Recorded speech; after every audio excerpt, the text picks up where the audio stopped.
A ver, ¿cómo se mide algo que no podemos ver ni tocar, como la inteligencia o la personalidad? Pues hoy vamos a meternos de lleno en la ciencia que hay detrás de esto, el proceso muy riguroso de creación de un test psicométrico. Pues ese es, precisamente, el gran desafío de la psicometría. Vamos a ver en este recorrido cómo se consigue transformar una idea, un concepto tan abstracto como puede ser la ansiedad, en una herramienta que mide con precisión y, sobre todo, con fiabilidad. El viaje que vamos a hacer tiene 4 paradas clave.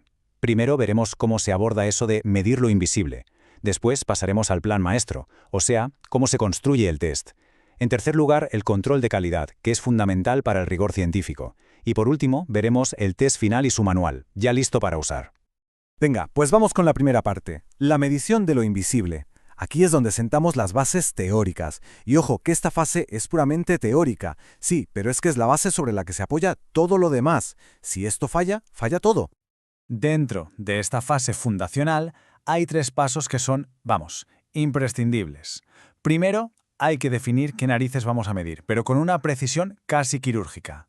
Luego, se construye una primera versión del test, un borrador, por así decirlo, y finalmente se aplica una muestra piloto, como una primera prueba de fuego.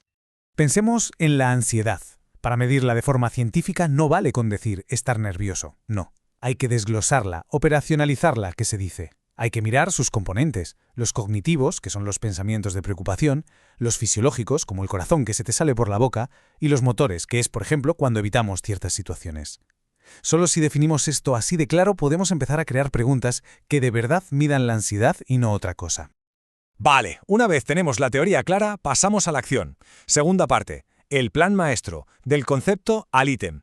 Aquí es donde se redactan las preguntas y se definen las reglas del juego.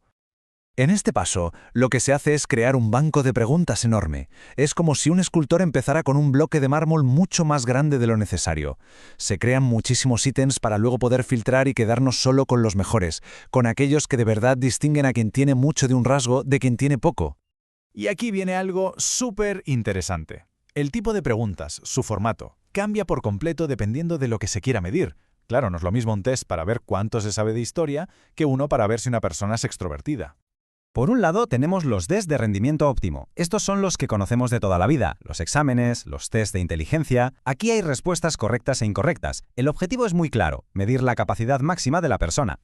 Y fijaos en el nivel de detalle que se necesita para redactar estas preguntas. Es una pasada, se controla todo. Que la idea principal esté en la pregunta y no en las respuestas. Que todas las opciones tengan una longitud parecida para no dar pistas. Incluso se varía la posición de la respuesta correcta para que no haya un patrón.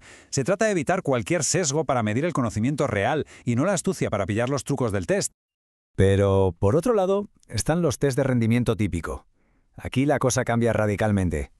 Hablamos de test de personalidad, de aptitudes. Y aquí no hay respuestas correctas o incorrectas. La idea es capturar cómo se comporta o qué prefiere una persona normalmente. Aquí hay un reto muy importante, el sesgo de aquiescencia. ¿Qué es esto?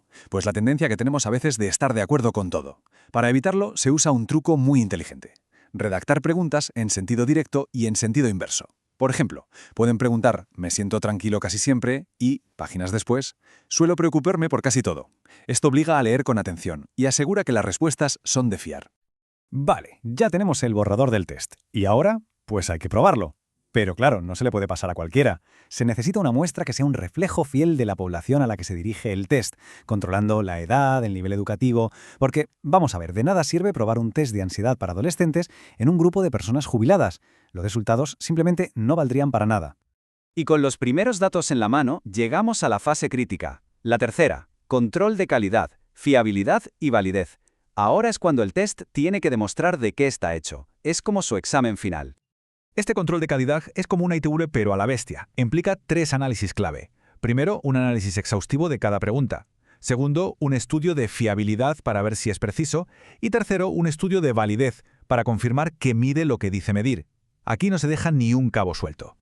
El análisis de los ítems es un trabajo a 2 bandas. Por un lado, tienes a jueces expertos que revisan si las preguntas tienen sentido desde el punto de vista teórico. Y por otro, tienes los datos puros y duros, la estadística, que te chiva si una pregunta es demasiado fácil, demasiado difícil o, lo más importante, si de verdad sirve para diferenciar entre las personas.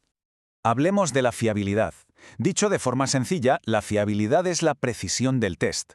Responde a la pregunta, si una persona hiciera este test 2 veces, ¿sacaría una puntuación parecida? Un test fiable es como una buena báscula. Si te pesas hoy y mañana y no has cambiado, te dará el mismo peso. Mide de forma consistente. Pero ojo, aunque la precisión, la fiabilidad, es súper importante, hay algo que se considera todavía más crucial: la piedra angular sobre la que se sostiene todo buen test. Y esa es la validez. La validez va al corazón del asunto. Pregunta, ¿de verdad estamos midiendo lo que creemos que estamos midiendo? Porque un test puede ser muy fiable, dar siempre el mismo resultado. Pero si está diseñado para medir inteligencia y en realidad mide extraversión, pues no sirve para nada, no es válido. Y demostrar la validez no es cosa de un día. Es más bien como construir un caso en un juicio. Hay que ir acumulando diferentes tipos de evidencias, del contenido del test, de cómo se relaciona con otros criterios, del propio constructo teórico. Solo cuando todas estas piezas del puzzle encajan, podemos decir con confianza que el test es válido. Perfecto. El test ha pasado todas las pruebas, ha superado el control de calidad y ahora entramos en la última fase, el test final y su manual. Se trata de prepararlo todo para que se pueda usar en el mundo real. Aquí entra en juego un concepto clave, la baremación. Una puntuación en bruto, por sí sola, no nos dice nada. Imagina que en un test de ansiedad se obtiene un 25. ¿Eso es mucho? ¿Poco? ¿Normal? No tenemos ni idea. Necesitamos comparar esa puntuación con la de un grupo de referencia. Esas tablas de comparación son los baremos, y son las que dan sentido al resultado. Y todo este proceso se recoge en el manual del test. El manual es básicamente el DNI y el libro de instrucciones del test. Ahí está todo, la teoría en la que se basa, cómo se administra, para qué población sirve, sus datos de fiabilidad y validez y, por supuesto, los baremos. Es la garantía de que cualquier profesional pueda usarlo bien de forma ética. Así que, la próxima vez que alguien se tope con un test psicológico, quizás vea más allá de las preguntas, quizás piense en todo este viaje científico, en todo el rigor que hay detrás. Porque un test psicométrico bien hecho no es un simple cuestionario. Es, en toda regla, un instrumento de precisión diseñado para hacer visible lo invisible.